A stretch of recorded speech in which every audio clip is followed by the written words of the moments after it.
নমস্কার বন্ধুরা, কেমন আছেন সবাই? রিয়াজ ব্লগে আপনাদের সকলকে স্বাগত জানাই।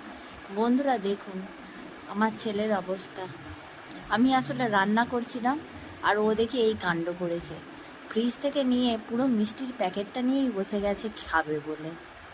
দেখুন আপনারা, পুরো মিষ্টির প্যাকেটটা নিয়েই বসেছে আর তার থেকে একটি করে মিষ্টি বার করছে, খাচ্ছে। জানি না কটা খেয়েছে, মনে হচ্ছে তো একটাই খাচ্ছে আপাতত। আসলে কাল বাড়িতে একজন এসেছিল, এই মিষ্টির প্যাকেটটা এনেছিল আর তার ওপরেই ওর নজর পড়েছে।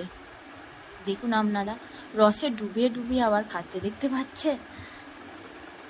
দেখুন একবার।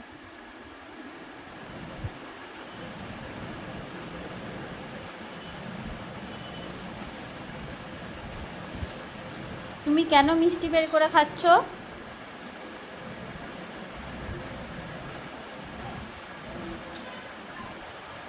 কি হয়েছে?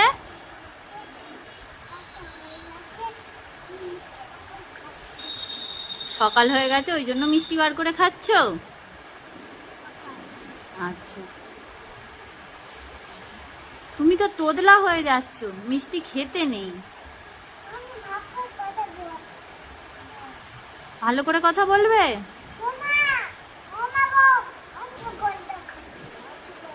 কি খাচ্ছ?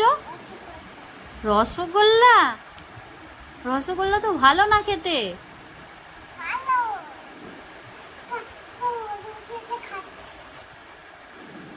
ওর পাকা পাকা কথাগুলো শুনুন একবার। দেখুন কি অবস্থা, এত দুষ্টু হয়েছে কি যে বলবো। প্রতিদিন একটা না একটা কাণ্ড কারখানা করতেই থাকে। নমস্কার বন্ধুরা, ভিডিওটি ভালো লেগে থাকলে লাইক এবং সাবস্ক্রাইব করার অনুরোধ রইল।